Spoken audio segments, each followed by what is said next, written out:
Queridos irmãos, queridas irmãs, bom dia! Hoje é quinta-feira e a igreja celebra a solenidade do Santíssimo Sacramento do Corpo e Sangue de Cristo. Então hoje é uma grande festa para a nossa igreja, nesse dia 30 de maio, onde nós vamos celebrar de fato essa presença de Jesus Eucarístico no meio de nós. E quinta-feira é dia de comunhão, dia de unidade, somos convidados a renovar a nossa comunhão primeiro com Deus, renovarmos a nossa intimidade, o nosso amor com Ele, mas também a comunhão uns com os outros. E nesse dia, em especial, rezarmos pela nossa igreja, para que de fato ela se torne cada vez mais no corpo da nossa igreja ali no clero uma grande unidade, nesse dia em que somos convidados a carregar e interceder, não só pelo Papa Francisco, mas também por todos aqueles que o cercam, os bispos, os padres, aqueles que passam por dificuldades no seu ministério, dificuldades vocacionais. Então, nesse dia, quando formos vermos a procissão do corpo e sangue de Cristo, ali a procissão do Santíssimo nessa festa, entreguemos toda a nossa igreja, entreguemos todos aqueles que doam a sua vida ao serviço da igreja e confiemos também as intenções do nosso coração. Nessa quinta-feira queremos relembrar também a grande graça que vivemos nesse final de semana, que foi o retiro do Carisma, lá em Belém do Pará, com as nossas casas de aliança. Então foi um tempo forte de graça e de renovação para os nossos membros e também para toda a nossa comunidade. Então, como eu falei neste dia, onde a igreja vai celebrar o Santíssimo Sacramento do Corpo de Cristo, a liturgia da igreja nos traz hoje na primeira leitura, retirado do livro do Êxodo. Naqueles dias, Moisés veio e transmitiu ao povo todas as palavras do Senhor e todos os decretos. O povo respondeu em coro: faremos tudo o que o Senhor nos disse. Então Moisés escreveu todas as palavras do Senhor. Levantando-se na manhã seguinte, ergueu ao pé da montanha um altar e 12 marcos de pedra pelas 12 tribos de Israel. Em seguida, mandou alguns jovens israelitas oferecer holocaustos e imolar novilhos como sacrifícios pacíficos ao Senhor. Moisés tomou metade do sangue e o pôs em vasilhas, e derramou a outra metade sobre o altar. Tomou depois o livro da aliança e o leu em voz alta ao povo, que respondeu: faremos tudo o que o Senhor disse, e lhe obedeceremos. Moisés, então, com o sangue separado, aspergiu o povo, dizendo: este é o sangue da aliança que o Senhor fez convosco, segundo todas estas palavras. Então, a primeira leitura de hoje, ela vai descrever a conclusão da aliança entre Deus e o povo no Sinai. Moisés é que ele vai transmitir as palavras e as decisões da aliança ao povo, ele vai comunicar qual a decisão do Senhor, ao qual assume o compromisso de observar tudo o que o Senhor disse. Então, a missão aqui de Moisés é comunicar, é transmitir, de fato, essa conclusão dessa aliança que Deus fez com o seu povo. Então, para confirmar essa aliança, Moisés vai aspergir o povo, com o sangue do sacrifício. E esse gesto vai unir Deus e o povo com um vínculo muito forte, um vínculo forte e duradouro. E em toda a celebração eucarística, eles vão renovar-se a mais sublime e permanente aliança de Deus para com o seu povo. Então, nos lembra nessa aspersão, essa confirmação dessa aliança que deve permanecer, que é eterna de Deus para com o seu povo, mas que também se atualiza até hoje com cada um de nós. O salmo de hoje é o Salmo 115. Eleva o cálice da minha salvação, invocando o nome santo do Senhor. Que poderei retribuir ao Senhor Deus por tudo aquilo que Ele fez em meu favor. Elevo o cálice da minha salvação, invocando o nome santo do Senhor. É sentida por demais pelo Senhor a morte de seus santos, seus amigos. Eis que sou o vosso servo, ó Senhor, que nasceu de vossa serva, mas me quebrastes os grilhões da escravidão. Por isso, oferto um sacrifício de louvor, invocando o nome santo do Senhor. Vou cumprir minhas promessas ao Senhor, na presença de seu povo reunido. Então, o salmista hoje nos convida a elevarmos esse cálice ao Senhor, nessa festa em que celebramos o corpo e o sangue de Cristo. E é bonito porque o salmista começa primeiro agradecendo, se perguntando: que poderei retribuir ao Senhor Deus por todo o bem que o Senhor fez por cada um de nós? E talvez essa seja a nossa pergunta hoje. O que poderemos retribuir ao Senhor por todo o bem, né? Tantos benefícios, a bondade do Senhor no meio de nós, o bem que o Senhor realizou. E somos convidados nesse dia a dar graças e a invocar o nome santo. O Senhor que é santo e que permanece com a sua santidade no meio de nós. E aí o salmista vai dizer, por isso, oferta um sacrifício de louvor, invocando o nome santo do Senhor. Então você é convidado hoje a ofertar esse sacrifício de louvor, de gratidão, de ação de graças, né? De agradecer ao Senhor, ser grato, sobretudo nós cristãos católicos que podemos receber o corpo e sangue de Cristo diariamente. Dar graças ao Senhor por podermos receber e o Senhor habitar dentro de nós, por sermos esse sacrário vivo onde o próprio Cristo pode habitar. A segunda leitura de hoje, ela é retirada da Carta aos Hebreus. Irmãos, Cristo veio como sumo sacerdote dos bens futuros, através de uma tenda maior e mais perfeita, que não é obra de mãos humanas, isto é, que não faz parte desta criação, e não com sangue de bodes e bezerros, mas com seu próprio sangue. Ele entrou no santuário uma vez por todas, obtendo uma redenção eterna. De fato, se o sangue de bodes e touros e a cinza de novilhas espalhadas sobre os seres impuros os santifica e realiza a pureza ritual dos corpos, quanto mais o sangue de Cristo purificará a nossa consciência das obras mortas, para servirmos ao Deus vivo. Pois, em virtude do Espírito Eterno, Cristo se ofereceu a si mesmo, a Deus, como vítima sem mancha. Por isso, ele é mediador de uma nova aliança. Pela sua morte, ele reparou as transgressões cometidas no decorrer da primeira aliança. E assim, aqueles que são chamados recebem a promessa da herança eterna. Então, na segunda leitura de hoje é interessante porque já não o sangue de vítimas de animais, mas é o sangue do próprio Cristo. Já não é mais o sangue das vítimas dos animais, mas é o sangue do próprio Cristo que é oferecido uma única vez e vem selar essa aliança de Deus com a humanidade. Na primeira leitura, a gente viu que Moisés ele vai transmitir as palavras da decisão da aliança de Deus com o povo, e aqui na segunda leitura é justamente Cristo que vai selar essa aliança de Deus com a humanidade. E Cristo ele é ressuscitado e ele é um novo sumo sacerdote, mediador da humanidade, de Deus, né, com o seu povo. Ele é de Deus para com cada um de nós. E o seu sangue aqui que é derramado, a leitura vai nos dizer hoje que ele vai purificar os nossos pecados. Então, nesse dia, peçamos ao Senhor a graça de sermos purificados pelo sangue do Cristo, né? O sangue do Cordeiro, que purifica cada um de nós. E neste dia, também na celebração, tem a sequência. Ela é facultativa, mas nós somos convidados a meditar essa sequência tão bonita. Eis o pão que os anjos comem, transformado em pão do homem. Só os filhos o consomem. Não será lançado aos cães. Em sinais prefigurado, por Abrão foi imolado.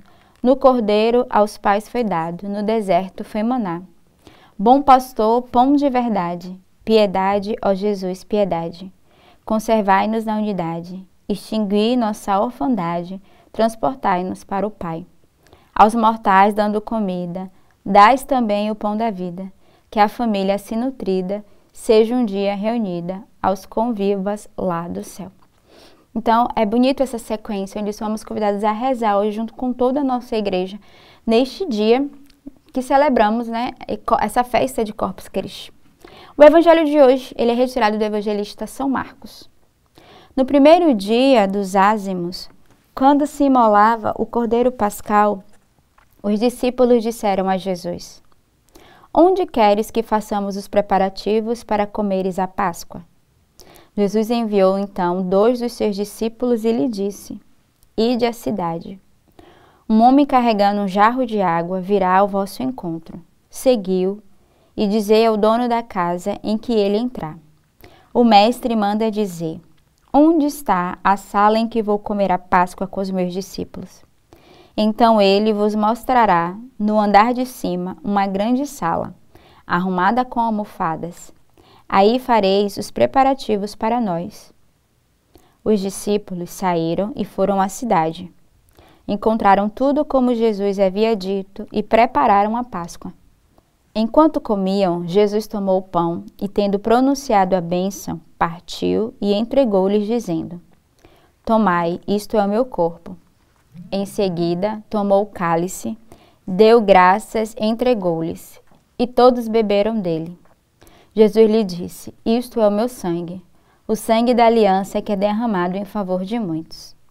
Em verdade vos digo, não beberei mais do fruto da videira, até o dia em que eu beberei o vinho novo no reino de Deus. Depois de terem cantado o hino, foram para os montes das oliveiras.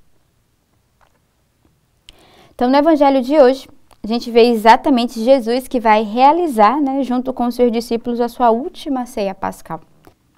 E antes de ser julgado e condenado. Então, durante a ceia, ele dá novo sentido aos gestos rituais, oferece o pão, como o seu corpo e o vinho como o seu sangue, simbolizando essa vítima, o sacrifício da aliança. E com o seu gesto, Jesus une o memorial da libertação do Egito com o memorial da sua morte salvadora. Então, somos convidados a nos alimentarmos da Eucaristia, alimentarmos do corpo e sangue de Cristo, que se oferece como esse alimento para a vida, se oferece como esse alimento espiritual a cada um de nós. E aí Jesus vai partilhar com o povo, o pão da vida e a fidelidade a esse projeto de Deus, esse projeto do Pai. Então, que nessa Eucaristia renovemos neste dia a nossa comunhão, a nossa unidade e peçamos a graça de estarmos unidos cada vez mais ao corpo e ao sangue de Cristo. Tenhamos uma bela quinta-feira de comunhão, de unidade neste dia e que Deus os abençoe. E agora teremos então a catequese com o Santo Padre, que hoje dá início a um novo ciclo de catequeses, o Espírito e a Esposa. O Santo Padre, na última quarta-feira, concluiu o ciclo de catequese sobre os vícios e as virtudes, falando sobre a humildade. Hoje, então, um novo ciclo de catequese. Queridos irmãos e irmãs, bom dia. Hoje,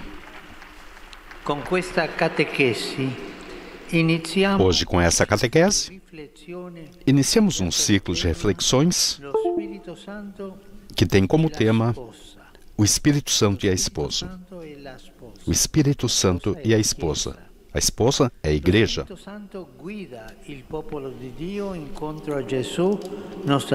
O Espírito Santo guia o povo de Deus ao encontro de Jesus, nossa esperança. Faremos esse percurso atravessando as 3 grandes etapas da história da salvação: o Antigo Testamento, o Novo Testamento e o tempo da igreja. Mantendo sempre o olhar fixo em Jesus, que é a nossa esperança. Nessas primeiras catequeses sobre o Espírito no Antigo Testamento, não faremos arqueologia bíblica. Em vez disso, descobriremos o que é dado como promessa no Antigo Testamento foi plenamente realizado em Cristo. Será como seguir o caminho do sol desde o amanhecer até o meio-dia.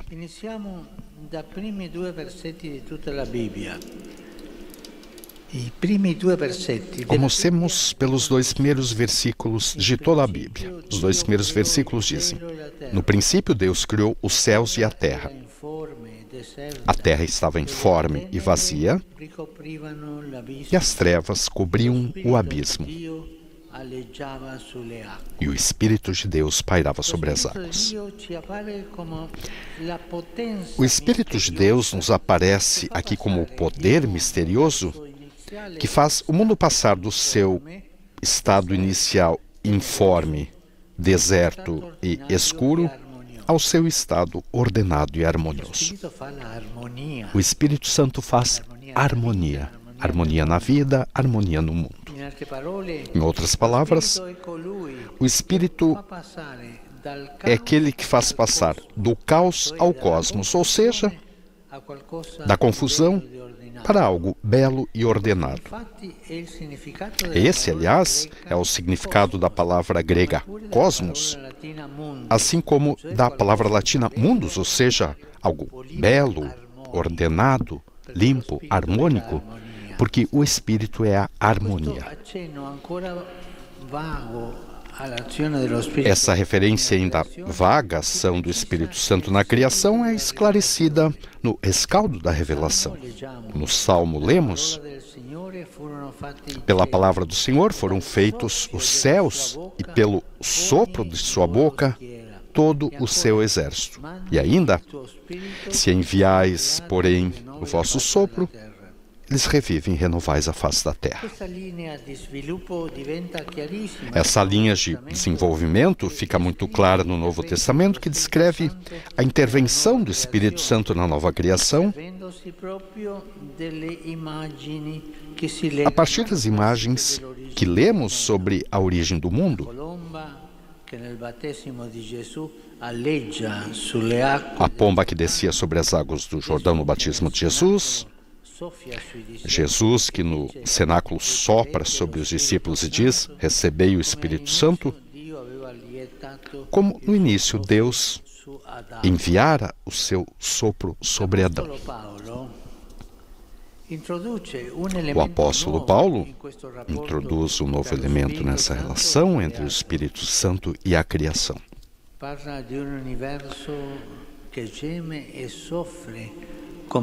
Ele fala de um universo que geme e sofre como que dores de parto. Ele sofre por causa do homem que o sujeitou ao cativeiro da corrupção, uma realidade que nos preocupa de perto e de forma dramática. O apóstolo vê a causa do sofrimento da criação na corrupção e no pecado da humanidade, que arrastou para a sua alienação de Deus. Isso permanece tão verdadeiro hoje como era então. Vejamos, por exemplo, a destruição que a humanidade causou e continua a causar na criação, especialmente naquela parte dela que tem maior capacidade de explorar os seus recursos. São Francisco de Assis nos mostra uma saída para retornar à harmonia do Espírito,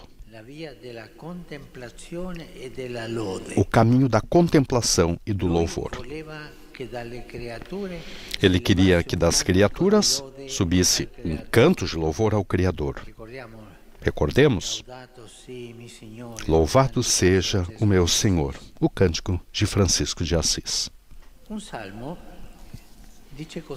Um salmo diz assim: narram os céus a glória de Deus, mas precisam do homem e da mulher para dar voz a esse grito silencioso. No Santo da Missa repetimos sempre: o céu e a terra proclamam a vossa glória. Então, por assim dizer, são grávidos dessa glória, mas precisam das mãos de uma boa parteira para dar a luz a esse seu louvor. A nossa vocação no mundo, recorda-nos Paulo, é servir à celebração da sua glória. Trata-se de colocar a alegria de contemplar antes da alegria de possuir. E ninguém se alegrou mais com as criaturas do que Francisco de Assis, que não quis possuir nenhuma delas. Irmãos e irmãs, o Espírito Santo, que no início transformou o caos em cosmos, está trabalhando para realizar essa transformação em cada pessoa. Por meio do profeta Ezequiel, Deus promete: dar-vos-ei um coração novo, em vós porei um espírito novo. Dentro de vós meterei meu espírito.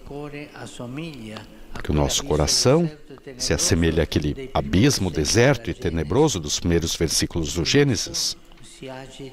E nele se agitam sentimentos e desejos opostos, os da carne e os do espírito. Todos nós somos, num certo sentido, aquele reino dividido contra si mesmo de que fala Jesus no Evangelho. Ao nosso redor podemos dizer que existe um caos externo, um caos social, um caos político, pensemos nas guerras, Pensemos a tantas crianças que não têm o que comer, a tantas injustiças sociais. Esse é o caos externo, mas há também um caos interno. Interno a cada um de nós. O primeiro não poderá ser curado se não começarmos a curar o segundo. Irmãos e irmãs, façamos um bom trabalho para fazer da nossa confusão interior uma clareza do Espírito Santo, e o poder de Deus que faz isso, é o poder de Deus que faz isso. Se abramos o coração para que Ele possa fazer isso, que essa reflexão desperte em nós o desejo de fazer a experiência do Espírito Santo Criador. Há mais de um milênio que a Igreja põe nos nossos lábios o grito de pedi-lo. Veni, Creator Spiritus. Vinde, Espírito Criador, visitai as almas dos vossos, enchei de graça celestial os corações que criastes. Peçamos ao Espírito Santo que venha a nós e nos faça pessoas novas com a novidade do Espírito. Obrigado.